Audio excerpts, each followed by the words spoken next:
historias de Jack. Empezamos.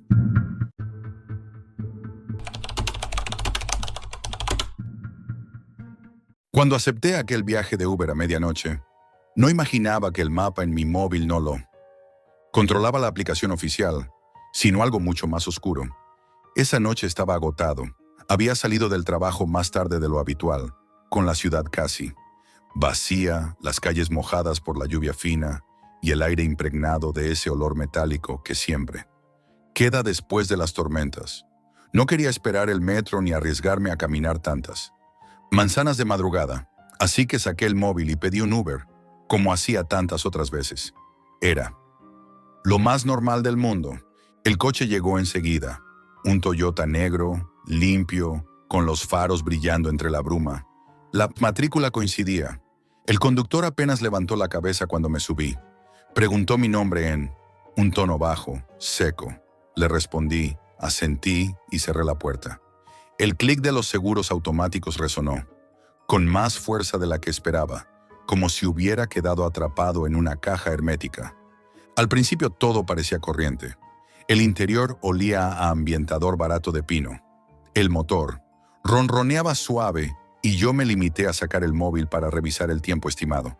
Entonces lo vi. El mapa de la aplicación no mostraba calles ni avenidas. Solo había líneas rojas y códigos incomprensibles. D47B, sector 19, canal 04. Ningún nombre conocido, ninguna referencia a Nueva York, y el destino aparecía marcado con un título extraño, Nodo 6. Pensé que era un error. Cerré la aplicación, la abrí de nuevo. El mismo mapa extraño. Intenté comparar con Google Maps, pero la cobertura desapareció de golpe. La barra de señal estaba vacía y en su lugar apareció un icono que nunca había visto. Un ojo rojo que parpadeaba lentamente en la esquina de la pantalla. Me incliné hacia el conductor. ¿Seguro que esta es la ruta más rápida?, pregunté. No contestó. Solo giró un poco el dial de la radio. De los altavoces no salió música, sino voces metálicas, distorsionadas, como si fueran llamadas intervenidas, conversaciones a medias en un idioma imposible de descifrar. El corazón me dio un vuelco. Decidí insistir, pero cuando levanté la vista al retrovisor, me encontré con la mirada fija del conductor. Sonreía, una sonrisa corta, tensa, como si supiera exactamente lo que estaba ocurriendo y disfrutara de mi incomodidad. Las luces de la ciudad se fueron apagando detrás de nosotros. Dejamos las avenidas principales y nos adentramos en zonas cada vez más desiertas. Almacenes cerrados, escaparates vacíos, farolas rotas. Algunas calles ni siquiera tenían señalización. Parecía que nos movíamos por un mapa paralelo, inexistente para cualquiera que no estuviera dentro de aquella ruta.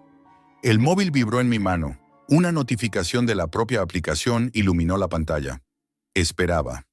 Leer tiempo estimado de llegada o tu conductor está en camino. Pero lo que aparecía era una frase escalofriante. No intentes salir, estás dentro de la ruta. La leí varias veces sin poder creerlo. El aire del coche se volvió más pesado, como si me faltara oxígeno. Quise abrir la puerta en ese mismo instante, pero el seguro estaba activado. Intenté bajarlo a mano y no se movió ni un milímetro. El sistema lo mantenía bloqueado desde el panel delantero. Tragué saliva y decidí hablar con él otra vez. «Oiga, pare el coche. Me he confundido de dirección. Quiero bajarme aquí». El conductor no respondió. Sus dedos apretaban con fuerza el volante y la sonrisa en el retrovisor parecía cada vez más forzada. «Le estoy hablando. Pare ya», insistí. Finalmente, murmuró una frase que me dejó helado. «La ruta no permite paradas». No lo dijo como un comentario. Lo dijo como si fuera una regla, una orden escrita en algún lugar, un protocolo que él debía cumplir. El coche continuó avanzando y de pronto entramos en un túnel sin iluminación. El olor cambió de inmediato. Humedad, óxido, algo parecido al moho. Las luces delanteras apenas alcanzaban a mostrar las paredes cubiertas de símbolos pintados con aerosol. Eran marcas en código, Números, letras, secuencias que parecían pertenecer al mismo lenguaje que había visto en el mapa de la aplicación. El silencio era opresivo. Solo escuchaba el ruido del motor y mi propia respiración, cada vez más agitada. Entonces vi algo al fondo. Un conjunto de focos improvisados iluminaba un pequeño puesto, con contenedores metálicos a los lados, y delante de ellos varias figuras esperaban inmóviles. Hombres con pasamontañas, de pie, observando el coche que se acercaba. El Toyota empezó a reducir la velocidad. Mi pulso se disparó. El conductor giró lentamente la cabeza hacia mí y, sin pronunciar palabra, me mostró la pantalla de su propio móvil, acoplado al salpicadero. En ella se desplegaba un archivo con mis datos personales. Estaba mi foto, mi dirección, los horarios de mi trabajo, incluso correos electrónicos que nunca había compartido fuera del ordenador. Y al final del documento, en letras rojas, una sola palabra: asignado. Sentí un nudo en la garganta. El coche se detuvo casi por completo. Afuera, las figuras con pasamontañas comenzaron a caminar hacia nosotros. Y en ese instante entendí que mi viaje no era hacia casa ni hacia ningún destino en la ciudad. Era parte de algo mucho más grande, una red que había decidido incluirme en su ruta. El coche se quedó inmóvil. Los hombres se acercaban. Yo estaba atrapado, sin salida. Las figuras encapuchadas se acercaban con paso firme, iluminadas por los focos improvisados que salían de los contenedores metálicos. Podía escuchar sus botas resonando sobre el pavimento, húmedo, acompasadas, como si cada uno supiera exactamente dónde colocarse. La tensión era insoportable. Contuve la respiración, convencido de que abrirían la puerta y me arrastrarían fuera. Pero entonces uno de ellos levantó la mano. El conductor lo miró, asintió apenas con la cabeza y giró el volante con brusquedad. El coche arrancó de nuevo, desviándose hacia un camino lateral, más estrecho, más oscuro. Los hombres no se movieron para detenernos, solo nos observaron, mientras desaparecíamos en aquella especie de pasillo industrial, como si nuestra desviación también formara parte del plan. El camino era estrecho, flanqueado por muros cubiertos de grafitis, que no eran simples firmas. Eran códigos: N0, D0-2A, ruta vigente, asignados igual a entrada. Algunos estaban pintados en rojo, otros en negro, como si fueran advertencias o instrucciones. Aquello no era vandalismo, era señalización, una especie de idioma secreto para quienes conocían la ruta.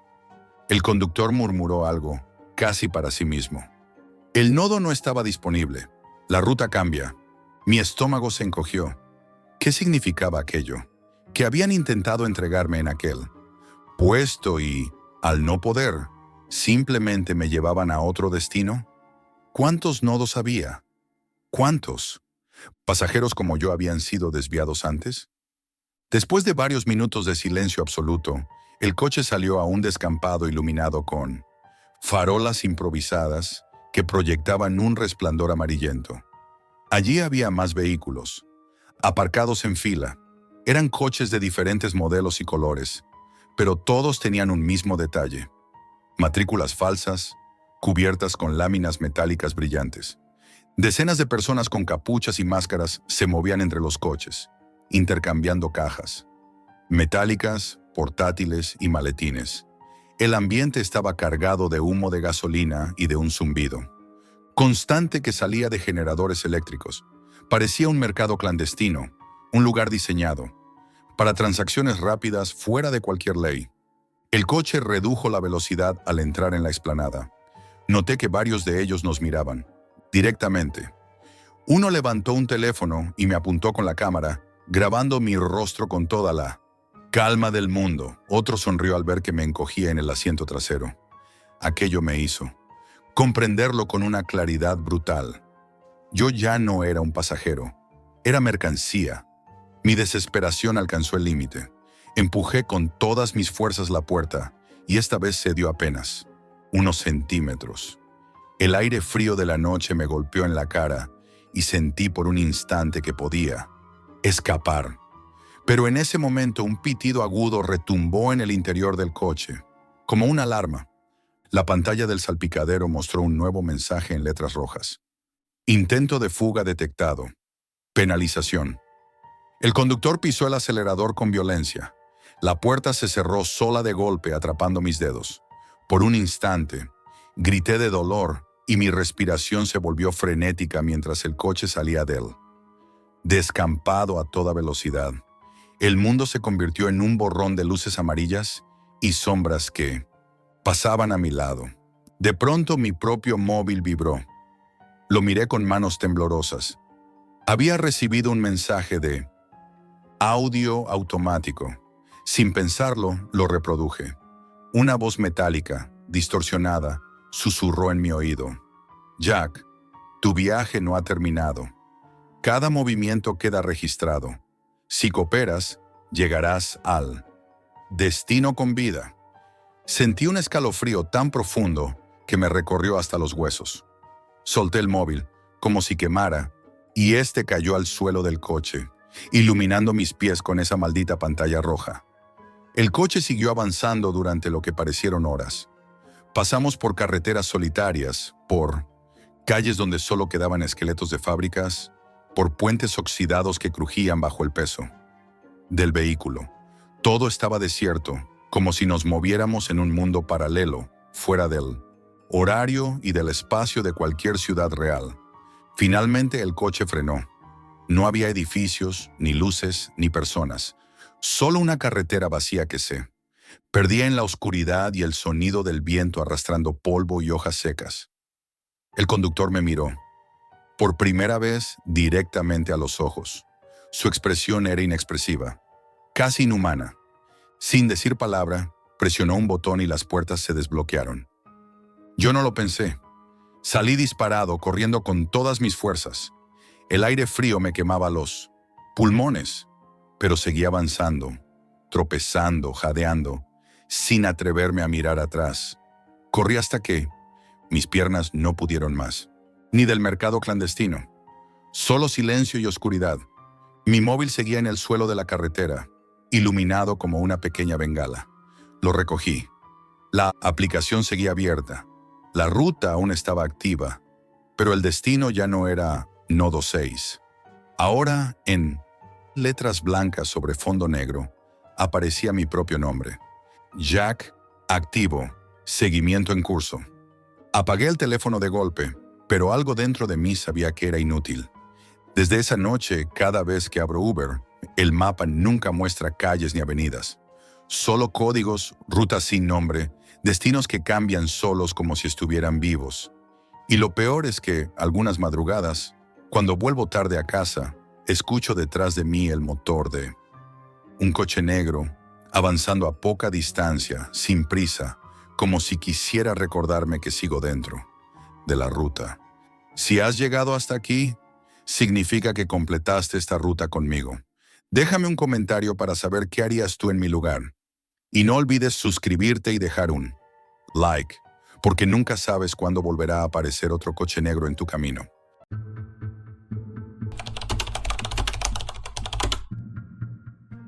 No sabía que estaba cavando mi propia tumba hasta que escuché el sonido de la impresora encenderse por última vez.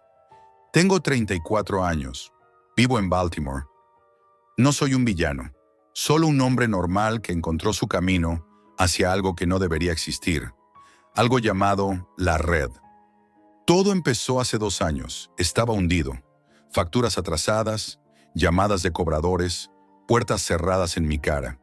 Esa noche, revisando foros en la Deep Web, apareció un mensaje distinto.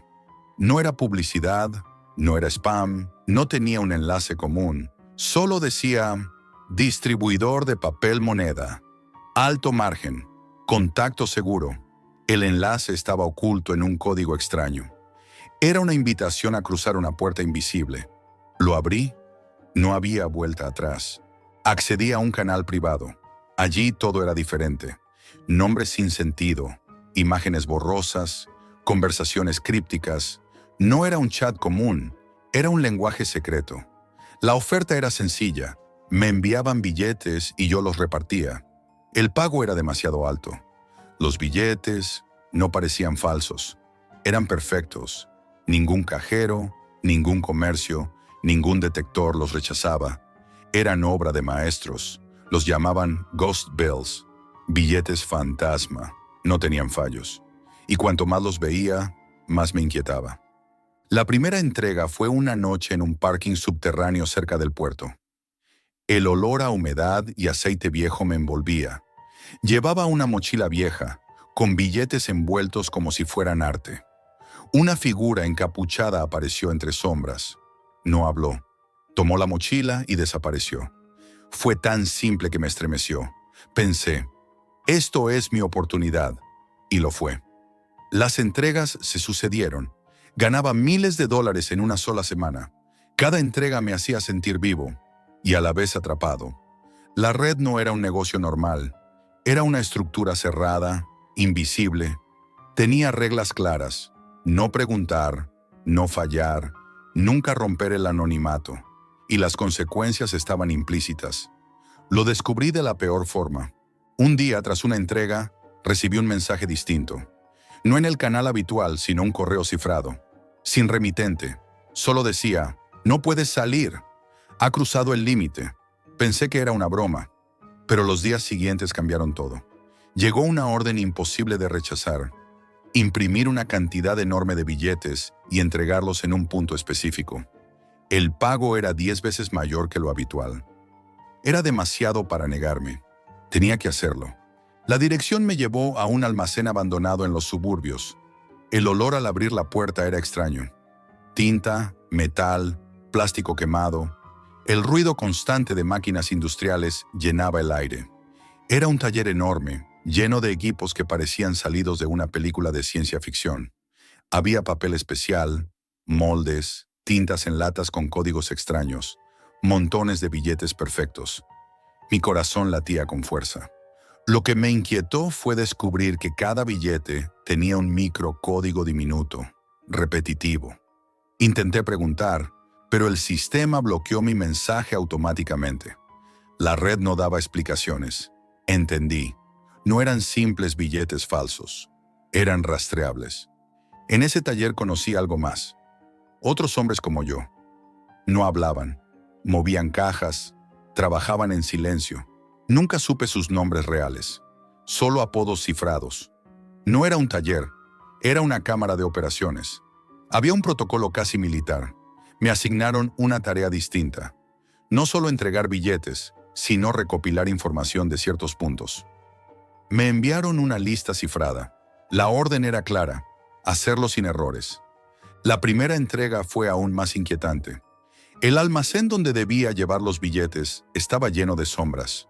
No había cámaras visibles, pero sentía que me observaban. Una figura encapuchada apareció. Sin hablar, tomó la caja y se perdió. Antes de irse, susurró, «La red no olvida». Esa frase se convirtió en una obsesión. Empecé a mirar detrás de cada puerta cerrada, a desconfiar de cada llamada desconocida. Cometí un error. Intenté salir. Quise borrar mi rastro, pero no fue posible. Mis dispositivos dejaron de funcionar. El ordenador, el teléfono, incluso la electricidad en mi apartamento comenzó a fallar. Entonces apareció un mensaje en mi pantalla. Salir no es una opción. Era frío, inhumano. Entendí entonces que la red no era un grupo criminal cualquiera. Era una estructura perfecta, invisible, omnipresente. Y yo estaba atrapado. Esa noche, mientras miraba el techo de mi apartamento, recibí un nuevo mensaje. Un archivo adjunto. Solo unas coordenadas y una fecha. El mensaje decía, «Ven, si quieres entender». No dormí. No podía. Sabía que iría. Sabía que lo que me esperaba allí cambiaría todo. Y así, sin saberlo, estaba entrando en algo más profundo. Un laberinto del que no habría salida. Pero no sabía cuánto me costaría llegar hasta el final. Recibí ese mensaje con coordenadas y fecha.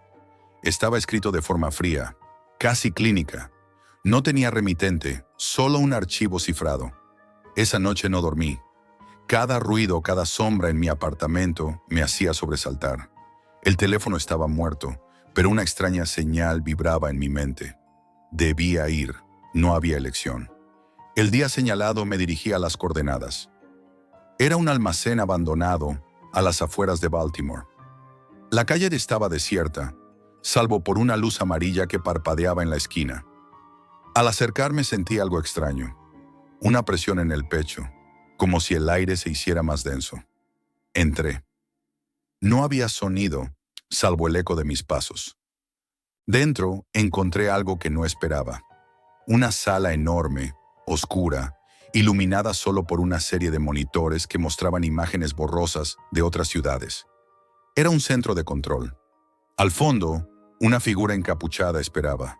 No era humano del todo. Su voz era modulada, metálica. «Jack, bienvenido». Me ordenó sentarme. Sin más explicación, proyectó un vídeo en una pantalla gigante. Era yo, registrado durante semanas. Cada movimiento, cada entrega, cada paso. La red no solo fabricaba billetes, recopilaba información. Todo lo que hacías estaba controlado. Mis conversaciones, mis ubicaciones, mis contactos.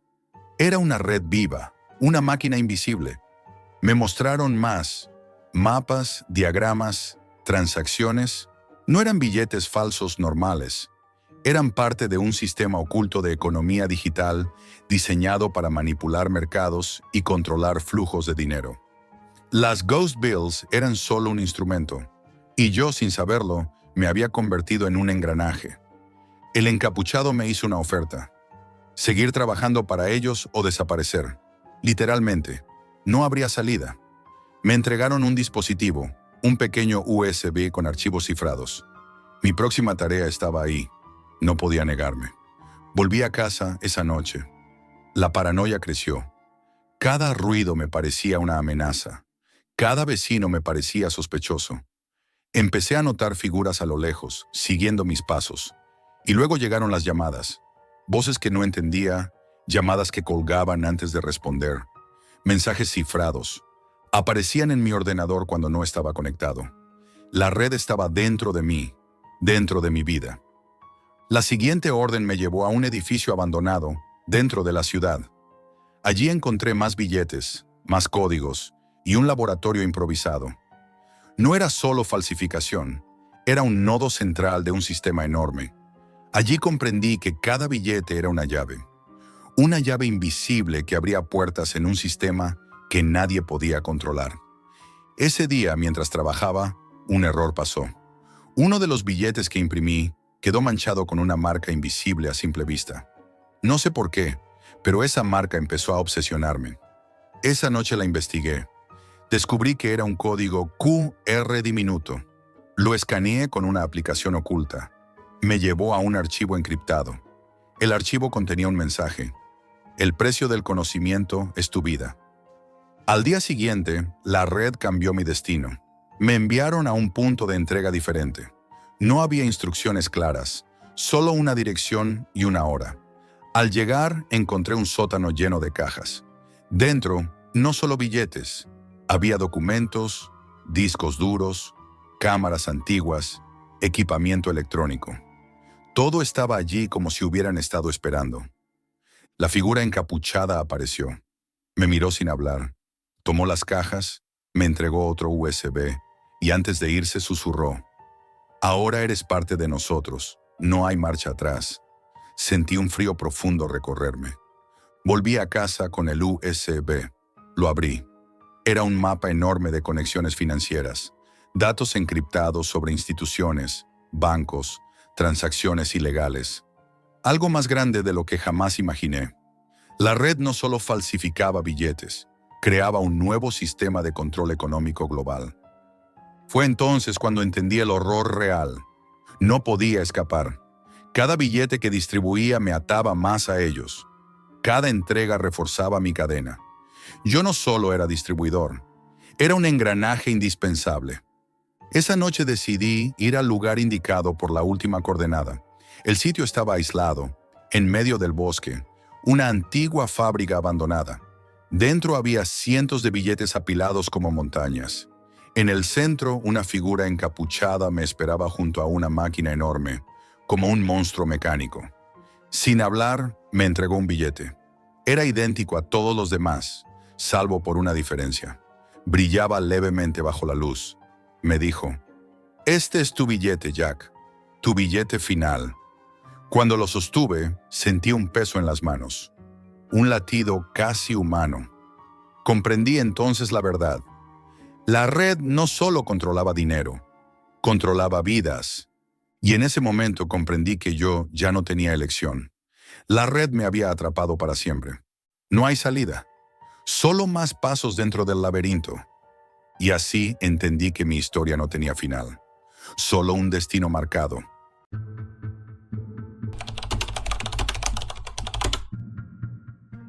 No puedo recordar exactamente cuándo empecé a perderme. Tal vez fue el día que Katie me dejó, o tal vez antes, cuando mi vida ya estaba vacía y no quería admitirlo. Esa noche estaba solo. La habitación estaba en silencio absoluto, un silencio pesado como si algo respirara dentro de la oscuridad conmigo. Afuera, la ciudad estaba tranquila, pero yo sentía que no estaba solo. Un frío extraño recorría mi piel. No el frío común de octubre, sino un frío profundo, como si la habitación estuviera dentro de un refrigerador inmenso. Estaba tumbado frente a mi computadora, viendo páginas sin sentido, entrando en foros olvidados, links que parecían restos digitales de un mundo prohibido. Era como adentrarme en una biblioteca maldita, donde cada clic era una llave a algo oscuro. El reloj avanzaba. No era la hora, era otra cosa. Sentía que el tiempo se volvía más lento, como si la noche quisiera atraparme. Fue entonces cuando apareció algo distinto. Un enlace solitario, sin descripción, titulado La lista de los traviesos. No tenía sentido alguno, pero algo en mí me empujó a hacer clic. La pantalla parpadeó, como si dudara, y luego se tornó negra. Letras rojas desgastadas comenzaron a aparecer lentamente, como trazadas a mano. Cada travieso recibe su castigo. ¿Quieres añadir uno? Un dibujo grotesco se materializó. Un Santa Claus retorcido, con ojos huecos y una sonrisa imposible, rodeado de símbolos que parecían moverse y susurrar. Era hipnótico y aterrador al mismo tiempo. Mi mano se estremeció. No quería tocar nada, pero el cursor se movió solo hacia un botón rojo brillante. Contra toda lógica, hice clic. La pantalla cambió. Un formulario oscuro pedía nombre, foto y motivo. El pulso me latía en las sienes, como un tambor enloquecido. Sin pensar lo llené. Por romperme el corazón. Pulsé enviar. El ordenador emitió un sonido bajo, como un suspiro. El silencio se volvió absoluto. El ventilador dejó de girar. En la pantalla apareció un mensaje breve. Santa está esperando tu informe. Cerré el ordenador de golpe. Esa noche no dormí. Me tumbé en la cama, pero no conseguía relajarme. Cada crujido del piso, cada suspiro del aire, se sentía exagerado, como si fueran avisos. Entre sueños escuché un ruido, como cadenas arrastrándose. Pensé que era imaginación. No lo era. Al despertar, la laptop estaba encendida. No recordaba haberla dejado así. El navegador mostraba un mensaje nuevo. Gracias. Tu travieso ha sido marcado. Un enlace me condujo a un tablero oscuro, lleno de nombres, fechas y símbolos. Algunos tachados, otros brillaban en rojo. Entre ellos estaba uno que heló mi sangre. Katy, 15 de octubre. Esa era la fecha exacta, dentro de una semana. Una sensación de miedo absoluto me invadió. Había activado algo que no comprendía. Los días siguientes fueron una sucesión de extrañas casualidades, o de horrores planificados. Las luces de casa se apagaban a horas precisas, siempre alrededor de la medianoche. Una noche encontré mi puerta cerrada, pero al abrirla había huellas mojadas en el piso, a pesar de que no había agua dentro. Otra vez escuché pasos en la casa, aunque vivía solo. Mi teléfono comenzó a recibir mensajes inquietantes. Cadenas de números incomprensibles, imágenes borrosas de personas que parecían observarme desde la oscuridad. Un mensaje se repetía una y otra vez. Santa está mirando. El día se acerca. Una noche decidí ir más lejos. Abrí nuevamente el enlace, buscando una explicación, pero esta vez la página cambió. Mostraba un vídeo en directo. Una habitación oscura. Una figura estaba ahí, arrodillada. No podía distinguir si era hombre o mujer. El vídeo estaba lleno de estática. De pronto, la figura alzó la cabeza y vi unos ojos vacíos, negros, brillantes. Me paralicé. El vídeo se cerró solo. Intenté olvidarlo. Apagué el router, desconecté la computadora. Tiré mi laptop al balcón pensando que eso me salvaría. El golpe me dio una falsa tranquilidad, hasta que desperté y la laptop estaba sobre mi escritorio, encendida. El navegador abierto mostraba la página negra. El grotesco Santa Claus me miraba fijamente. Esta vez su sonrisa era más amplia, más cercana, más humana. El corazón me latía con fuerza. Un golpe seco resonó en la puerta. No había nadie. El aire se volvió denso, casi imposible de respirar. Una brisa helada rozó mi cuello. Mi teléfono vibró. Un nuevo mensaje apareció. El registro está completo. Katie está marcada. Abrí la ventana para respirar, pero el aire de la noche tenía un olor metálico, como sangre seca. Un susurro seco, apenas audible, rozó mi oído. Llegará pronto. Desde entonces, todo cambió. Las sombras comenzaron a moverse por sí solas. Las paredes parecían latir como si fueran carne viva. Cada ruido se volvía insoportable. Cada sombra me hablaba en silencio. El 15 de octubre se acercaba. Y yo sabía que no solo Katie estaba marcada. Yo también lo estaba. El reloj marcaba las últimas horas del 14 de octubre. No había dormido en días. La sensación de ser observado no me abandonaba, como si alguien invisible estuviera siempre detrás de mí. Cada crujido en la casa, cada sombra que rozaba mi visión, se volvía una amenaza. Miraba mi laptop rota, pero sabía que, de alguna forma, seguía conectada a aquello, a Santa. No podía ignorar lo que había hecho. Katy estaba marcada, y yo también. Algo me decía que mañana sería mi hora. Decidí prepararme. No podía esperar sentado. Empecé a cubrir mi habitación con símbolos extraños, velas negras, pentagramas improvisados con tiza y figuras incomprensibles que había encontrado en foros ocultos de la Deep Web. Sobre mi escritorio puse una cruz invertida, hecha con cables rotos. En el suelo recorté figuras con cuchillas viejas, símbolos que parecían pulsar bajo la luz de las velas.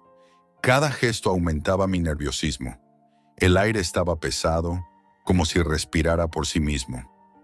Alrededor de la medianoche, mi teléfono vibró sin razón. Era un único mensaje. Llegó la noche. El frío me recorrió la espalda. Me levanté y miré por la ventana. Afuera la calle estaba desierta, pero unas sombras extrañas se movían más allá del borde de mi visión. No eran sombras normales. Tenían contornos humanos, pero se deformaban mientras se movían. Una figura solitaria, cubierta con una capucha negra, se detuvo bajo la luz mortecina de una farola. No tenía rostro, solo un vacío oscuro que absorbía la luz. Intenté apartarme de la ventana, pero el frío se volvió insoportable, como si miles de agujas invisibles atravesaran mi piel. La laptop se encendió sola. La pantalla mostró un nuevo mensaje. Es hora. Un vídeo comenzó a reproducirse.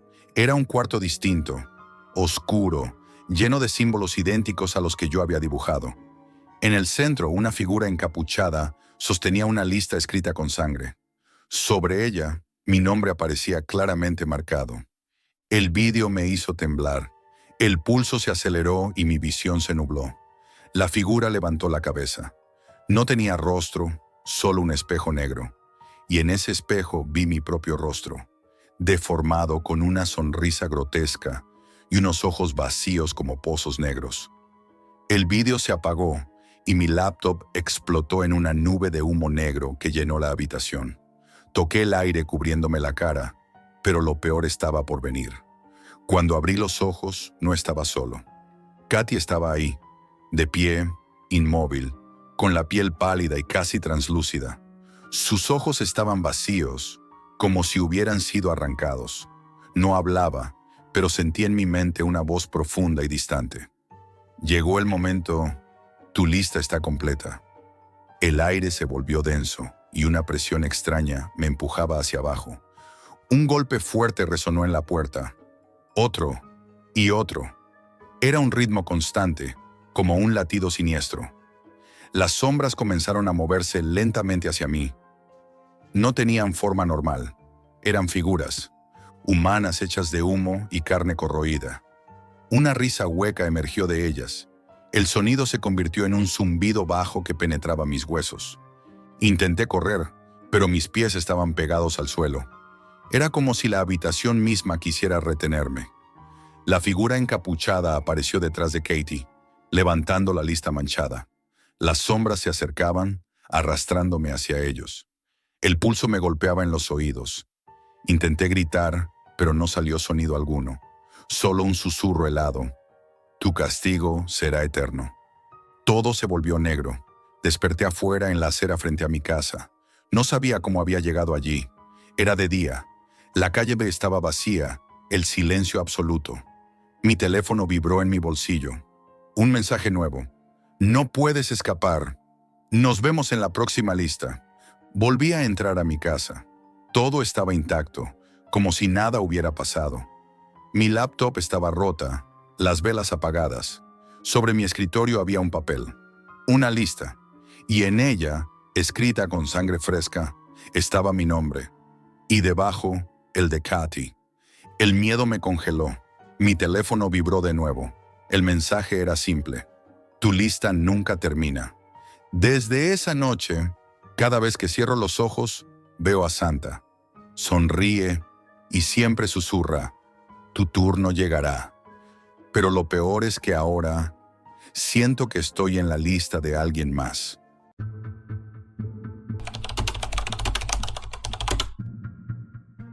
Lo que encontré aquella noche en la Deep Web no solo cambió mi investigación, cambió mi forma de entender la historia.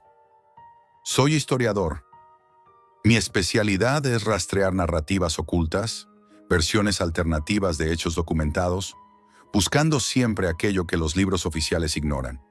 Llevo 5 años viviendo en Berlín, entre bibliotecas, archivos universitarios y cafés donde se respira historia, y nunca imaginé que un día mi trabajo me llevaría a algo tan oscuro. Todo comenzó con un mensaje anónimo. Era un correo electrónico sin remitente, sin firma, sin pista de origen, solo un asunto que decía, la historia cambiada, imprescindible, y un enlace cifrado. No era común recibir correos así, y mucho menos yo, acostumbrado a intercambiar correspondencia académica. Había algo inquietante en la forma en que estaba redactado, como si me estuvieran hablando directamente. Mi curiosidad profesional pudo más que mi cautela. Esa noche, después de apagar la luz de mi despacho, abrí el enlace. Lo primero que vi fue un entorno oscuro, minimalista. El sitio se llamaba El Archivo de los Ganadores. Era un espacio oculto dentro de la Deep Web, protegido por varias capas de encriptación que me hicieron sentir como si estuviera cruzando un umbral prohibido. Allí encontré un documento llamado Historia 2.0. Era mucho más que un texto. Un compendio de archivos falsificados, fotografías, mapas, grabaciones y actas oficiales alteradas. Lo perturbador no era la falsedad en sí, sino la perfección del engaño. Todo estaba presentado con tal coherencia, tal nivel de detalle, que resultaba plausible. Aquellos documentos contaban una historia alternativa de Europa, donde guerras, tratados y revoluciones habían ocurrido de forma distinta. No era solo una ficción, era una reconstrucción verosímil del pasado, capaz de hacerte dudar de lo que creías conocer. Descargué todo el archivo y esa noche mi apartamento en Berlín estaba en silencio absoluto. La lluvia golpeaba los cristales con fuerza, como si intentara penetrar la tranquilidad de la habitación. Encendí mi ordenador y comencé a leer. Las primeras páginas hablaban de cómo la historia nunca es objetiva, sino una narración controlada por quienes triunfan. Relataban que potencias enteras habían destruido archivos, alterado documentos y manipulado memorias colectivas para consolidar su versión oficial. El documento incluía pruebas, cartas privadas, registros militares, fotografías confiscadas por gobiernos, todo falsificado con precisión quirúrgica. Pero lo que más me inquietó fue un archivo audiovisual oculto en un subdirectorio protegido. Era un vídeo grabado en Berlín. Mostraba una biblioteca subterránea bajo las ruinas de un edificio destruido durante la Segunda Guerra Mundial. En él se veían pasillos oscuros, estantes cubiertos de polvo, documentos quemados y fragmentos de papel con nombres y fechas tachados. Era imposible verlo, pero había algo en esa imagen que me caló hondo. Una sensación de certeza mezclada con miedo. Esa noche fue el inicio de una obsesión. Pasé días y noches entrando en aquel subforo, siguiendo hilos ocultos, rastreando enlaces. Cada archivo me llevaba a otro.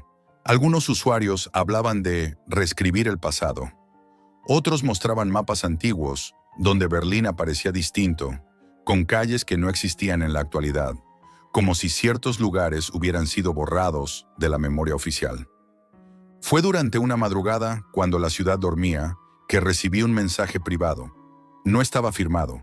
El texto era breve. Jack, deja de buscar. La verdad no es para los curiosos. Lo que encuentres cambiará tu vida para siempre. Al final aparecía un número 1942. No tenía sentido. Para mí, el mensaje me inquietó, pero no me detuvo. Más bien aumentó mi necesidad de seguir investigando. En los días siguientes, mis hallazgos se volvieron cada vez más perturbadores. Encontré documentos que hablaban de un concepto al que llamaban narrador oculto. Según esos archivos, la historia no solo se reescribe con documentos, sino también manipulando la memoria colectiva mediante sistemas educativos, archivos digitales y propaganda. Una vez controlada la narrativa, se controla la percepción de la realidad. La sensación de que alguien me observaba creció. No había cámaras, no había señales evidentes de vigilancia, pero empecé a notar pequeños cambios. Archivos que antes estaban disponibles desaparecían misteriosamente. Foros donde había entrado con frecuencia cerraban sin explicación, y yo sentía, con una certeza fría, que no estaba solo en mi búsqueda. Decidí dar un paso más allá y salir de mi despacho. Fui a investigar en persona. Berlín se convirtió en un laberinto.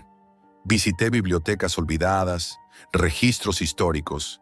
Incluso me atreví a entrar en archivos protegidos bajo pretextos académicos. Algunos archivistas me miraban con desdén. Otros, con una tensión difícil de describir, me aconsejaban no seguir con ese camino. Había una sensación general de pacto silencioso. Preguntas que nadie quería responder. En una biblioteca secundaria encontré un volumen antiguo sobre la censura histórica en Europa.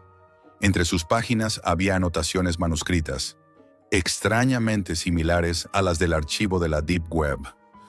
Un escalofrío recorrió mi espalda. No podía ser coincidencia. Era como si alguien hubiera querido que yo encontrara ese libro. Aquella noche, mientras revisaba mis notas, recordé el mensaje con el número 1942. No dejaba de pensar en su significado. Todo apuntaba a que había entrado en algo más grande de lo que podía comprender. Mi investigación ya no era académica, era personal, peligrosa. Y fue entonces, justo antes de cerrar el ordenador, cuando encontré algo que cambiaría para siempre el curso de mi investigación. Un archivo nuevo, que no recordaba haber descargado, apareció en mi carpeta de trabajo. Su título era simple, Parte 2.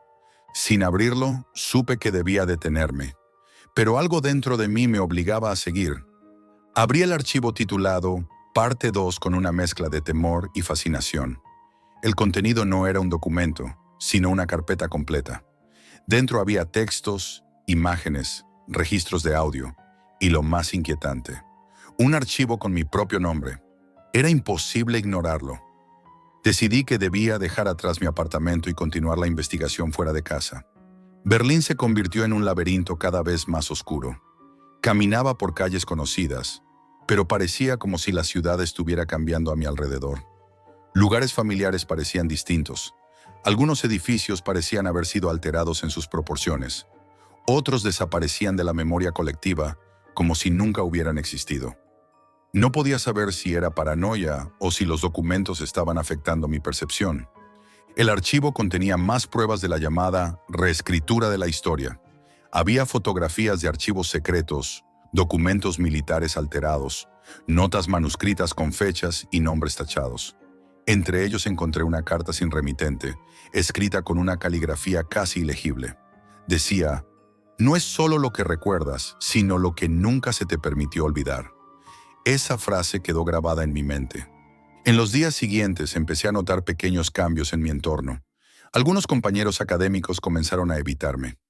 Cuando preguntaba por ciertos temas, sus respuestas eran vagas, evasivas, como si supieran algo que no podían decirme. Incluso mi correo personal parecía alterado. Mensajes desaparecían.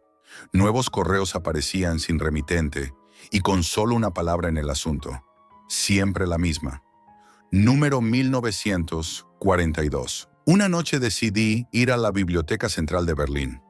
Necesitaba encontrar algo que me aclarara qué significaba ese número. Entre archivos de papel amarillento y estanterías ocultas, descubrí un documento sellado con un símbolo que no reconocía. Al abrirlo, encontré planos de Berlín fechados en 1942, pero mostraban calles y estructuras que nunca existieron en la historia oficial. Había diagramas de túneles y bibliotecas subterráneas bajo la ciudad, idénticos a los del vídeo que había encontrado en la parte 1. Ese descubrimiento me llevó a otro lugar, un antiguo sótano olvidado en el centro de Berlín. El acceso estaba cubierto por escombros, pero logré entrar. Lo que encontré allí no era un archivo ni un documento. Era un espacio que parecía existir fuera del tiempo. Estanterías llenas de libros incomprensibles, mapas descoloridos, cajas con documentos tachados. El aire estaba cargado de polvo y humedad. Me sentí observado. El silencio era absoluto, salvo por un leve murmullo que no podía identificar. Volví a mi apartamento con la sensación de que algo había cambiado en mí. Abrí de nuevo el archivo. Parte 2 y encontré algo aún más inquietante. Fotografías mías. Eran instantáneas tomadas en lugares que yo recordaba haber visitado, pero tomadas desde ángulos imposibles, como si alguien hubiera seguido cada uno de mis pasos. Entre las imágenes había notas manuscritas. El observador ahora es observado, y otra vez el número 1942. Comencé a sentir una presión constante. No había cámaras visibles, ni vigilancia evidente, pero todo mi entorno parecía vigilado. Mi teléfono vibraba sin llamadas o mensajes. Las luces se apagaban sin explicación, y en la calle sentía la presencia de alguien invisible. Era como si Berlín misma se hubiera convertido en parte de un gran archivo secreto. El archivo incluía también una grabación. Era una voz profunda, susurrando frases en alemán, seguidas de sonidos incomprensibles, como cifras o códigos. No entendía el sentido, pero su cadencia me provocaba una sensación de angustia. Era como si el archivo me hablara directamente. Lo que más me horrorizó fue comprender que no había forma de salir de aquello. La historia que había comenzado a descubrir no era solo un misterio académico, era una realidad que me había atrapado. La historia no se escribía en libros, se escribía aquí y ahora, mientras yo investigaba. Y yo había cruzado una línea sin retorno. En los últimos días, he perdido la certeza sobre lo que es real. Berlín se siente como un escenario preparado, y yo, como un actor en una narrativa ajena. El número 1942 sigue apareciendo en todas partes. Notas, documentos, correos, incluso en sueños. Antes de cerrar este registro, siento que debo advertir a quien lo lea. La historia no es un relato fijo, no está escrita en piedra. La escriben los vencedores, y quizá quienes tienen acceso a la Deep Web. Y yo ya no sé quién escribe mi historia.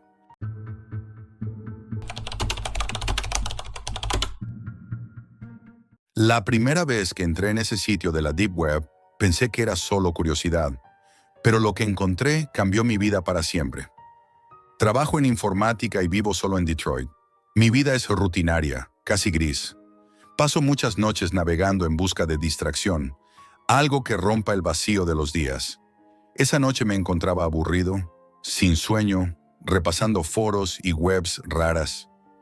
No recuerdo exactamente qué buscaba, pero terminé entrando en un enlace extraño. Era un portal dentro de la Deep Web, protegido por capas de contraseñas, códigos extraños y advertencias. Pensé en cerrar la página, pero algo me obligó a seguir. Era un foro diferente. No hablaban de hacking, criptomonedas o conspiraciones normales. No había títulos llamativos, solo secciones codificadas con nombres crípticos como sala de incisión, foro de los artífices, procedimientos. Lo abrí por curiosidad y entonces vi algo que me paralizó. Un vídeo. Era largo, demasiado explícito para describirlo sin estremecerse. Carne humana abierta, bisturís cortando con precisión quirúrgica, órganos expuestos. No había actores ni montaje. Era real. No fue solo gore. Era una operación médica cinética, un ritual quirúrgico. El sonido húmedo, los goteos, el olor que casi podía sentir. Todo era demasiado vívido. Vi más vídeos, cada uno más perturbador. Había grabaciones de intervenciones por encargo, personas que pagaban criptomonedas para modificar su cuerpo o extraer órganos de manera ilegal. En los hilos, los usuarios comentaban con precisión quirúrgica, compartían procedimientos y direcciones codificadas. Lo llamaban los artificios. Durante días revisé esos hilos. Me absorbía como un agujero negro. Había algo hipnótico en ese mundo oculto, como si me estuvieran llamando. La mayoría de las publicaciones incluían instrucciones y listas, fechas, coordenadas, pagos. En algunos casos, fotografías de antes y después de operaciones extremas. Mi mente giraba entre incredulidad y fascinación. No era solo curiosidad, era algo más oscuro, una necesidad de saber qué había detrás. Una noche decidí actuar. No envié muchas palabras, solo escribí, quiero participar. No esperaba respuesta, pero unas horas después mi pantalla vibró, un mensaje sin remitente. Tu curiosidad tiene precio, dirección y coordenadas adjuntas. No preguntes, no repitas. Solo llega, mi pulso se aceleró. Sabía que me estaba adentrando en algo peligroso. Pasé horas mirando la dirección. Era un almacén abandonado, lejos de todo. Apagué el ordenador, recogí algo de ropa discreta, llevé efectivo y me dirigí allí. Era casi medianoche cuando llegué. El frío me atravesaba. El lugar estaba aislado, cubierto de grafitis, oxidado, como olvidado por la ciudad. No había movimiento salvo un débil resplandor que salía de una puerta entreabierta. Era la entrada a un sótano. Avancé sin pensar demasiado. El aire se volvió más denso. Las escaleras crujían bajo mis pasos y cada sonido parecía multiplicarse. El olor cambió. No era el frío seco del metal oxidado. Era un olor húmedo, penetrante, metálico, como si algo estuviera sangrando allí abajo. No quise mirar atrás. Al llegar al sótano encontré una sala iluminada con luz fría, casi clínica, paredes cubiertas de acero, mesas quirúrgicas alineadas, instrumentos metálicos dispuestos con precisión obsesiva. En el centro, una mesa larga, y sobre ella, un cuerpo abierto.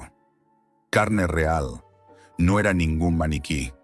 El tejido estaba expuesto, cortes exactos, y el silencio se rompía solo por el goteo constante de líquido oscuro.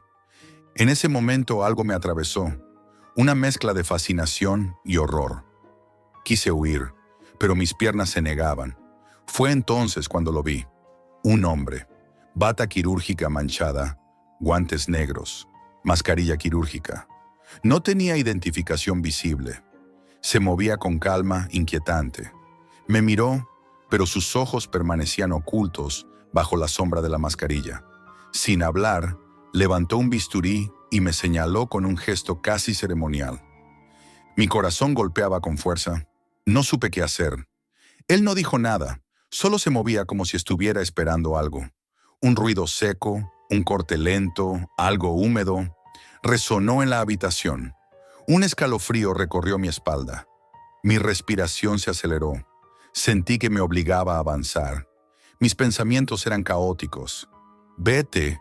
¿Pero qué es esto? ¿Por qué estoy aquí? Avancé. El frío del acero bajo mis pies se convirtió en un peso. Entonces vi más. No era una sola operación. Había otras mesas, otras escenas, fragmentos de cuerpos, piezas anatómicas, herramientas que parecían diseñadas para manipular carne humana con precisión imposible. Había planos, diagramas en la pared, escritos a mano en tinta oscura. No entendía qué significaban, pero eran instrucciones. Todo estaba organizado, como un laboratorio secreto. El hombre se movió detrás de mí. No hizo ruido, solo respiraba, y su presencia era suficiente para que mi piel se erizara. Mi mente buscaba una salida, pero no encontraba una. Fue entonces cuando noté una cámara pequeña, casi oculta en una esquina. Parpadeaba, grababa. Mi instinto gritaba que ese lugar estaba construido para que alguien viera todo lo que pasaba allí abajo. Y lo entendí. No estaba ahí por accidente. Me habían elegido. No era un curioso más. Era un invitado, un participante. Y en ese instante comprendí que mi vida ya no me pertenecía. Creí que todo había terminado aquella noche en el sótano, pero fue solo el comienzo. El hombre de la bata quirúrgica no habló. No era necesario. El silencio lo decía todo. Me apartó con un gesto imperioso hacia un pasillo lateral, frío, húmedo y estrecho. El olor se intensificaba. Mezcla de sangre, metal oxidado y algo químico, penetrante. Caminé a trompicones. La luz era débil, amarillenta, parpadeante. Mis pasos resonaban como ecos en una caverna. En las paredes había fotografías colgadas, pequeñas, borrosas, caras humanas sin expresión, cuerpos abiertos, manos ensangrentadas sosteniendo bisturís. Algunas parecían radiografías, otras esquemas anatómicos incomprensibles. Llegamos a una habitación más grande. El hombre abrió la puerta y entré. El aire estaba caliente y pesado. Allí había algo que rompía cualquier lógica. Una especie de quirófano improvisado, pero a gran escala. Mesas alineadas, luces quirúrgicas profesionales encendidas y varios cuerpos humanos cubiertos parcialmente con telas. No eran cadáveres ordinarios. Algunos parecían estar vivos, aunque inmóviles. Sus respiraciones eran lentas, casi mecánicas. Un pitido monótono llenaba la sala. Era imposible distinguir si era un monitor o un aparato extraño conectado a ellos. El hombre se acercó a una mesa. Sobre ella había un cuerpo cubierto por una sábana blanca. Con movimientos precisos, retiró la tela. Mi respiración se aceleró. Era una mujer. No parecía herida, pero sus párpados se movían levemente, como si luchara por abrir los ojos. El hombre tomó un bisturí largo y lo sostuvo frente a mí. Su mirada detrás de la máscara era fija, fría, casi calculada. Me hizo un gesto para acercarme. No supe si obedecía por miedo o por curiosidad, pero avancé. En ese momento escuché un murmullo débil proveniente del cuerpo. No eran palabras claras, era un sonido desesperado, gutural, como un lamento. El bisturí brilló bajo la luz y un leve corte dibujó una sombra roja sobre la piel. La mujer gimió. El sonido retumbó en mi cabeza. Sentí náuseas, pero mis piernas no me sostenían. El hombre no reaccionó al lamento. Continuó trabajando con precisión quirúrgica. Sacó un pequeño recipiente y colocó cuidadosamente dentro lo que parecía un fragmento de tejido. Me ofreció mirar. Lo hice. Era imposible describirlo sin estremecerse. Una masa orgánica palpitante, con nervios expuestos, como un corazón dividido. Mi mente gritaba que me apartara, pero mi curiosidad era más fuerte que mi miedo. Entonces escuché pasos detrás de mí. No sabía si eran humanos. Un hombre más apareció, vestido igual, sin hablar. Traía una caja metálica con instrumentos. Se colocó junto al primero, como si fueran dos partes de un ritual coreografiado. Trabajaban con precisión y silencio. No había conversación, solo el sonido rítmico del bisturí y un goteo constante. Fue entonces cuando entendí. No era un quirófano, era un taller de modificaciones humanas. El hombre me miró otra vez, sacó un guante y lo colocó lentamente en su mano. Con una voz fría y mecánica dijo: Tu curiosidad tiene precio. Y sin más, me indicó que me acercara a otra mesa. La mesa estaba cubierta. Algo bajo la sábana se movía. No era grande, pero sí inquietante. Algo vivo, con una forma indefinida. El hombre levantó la tela lentamente. Era un torso humano, modificado. Carne abierta, costuras grotescas, órganos reemplazados por estructuras metálicas y tubos. Era como una criatura híbrida, parte humana, parte máquina. El ruido era un gorgoteo húmedo y mecánico. Me aparté pero tropecé. El hombre se acercó, me agarró del hombro con fuerza. El frío de sus guantes me atravesó. «Si entraste aquí, es para aprender», dijo, y lo dijo como si fuera un mandato. No había opción. Un segundo hombre entró con una camilla. Colocó sobre ella lo que parecía otro cuerpo, pero estaba cubierto de cables, implantes y herramientas quirúrgicas conectadas directamente a su carne. El pitido que escuchaba antes se intensificó. Era como un latido mecánico. El miedo se mezcló con la fascinación. Lo siguiente fue una sucesión de imágenes y sonidos que aún tengo grabados en mi cabeza. Bisturís cortando con precisión milimétrica, carne siendo retirada, órganos modificados, líquidos que burbujeaban en frascos metálicos. El olor a sangre, ácido y metal se volvió insoportable. Y yo estaba allí, inmóvil, observando cada detalle como si fuera parte de un experimento. En un momento, el hombre me apartó del centro y me entregó un bisturí. «Es tu turno», dijo. No entendí al principio. «Es tu turno de participar», repitió. Mis manos temblaban. Mi mente gritaba que huyera. Pero una parte oscura dentro de mí quería saber qué pasaría si lo hacía. Así comenzó la lección más macabra que jamás pude imaginar.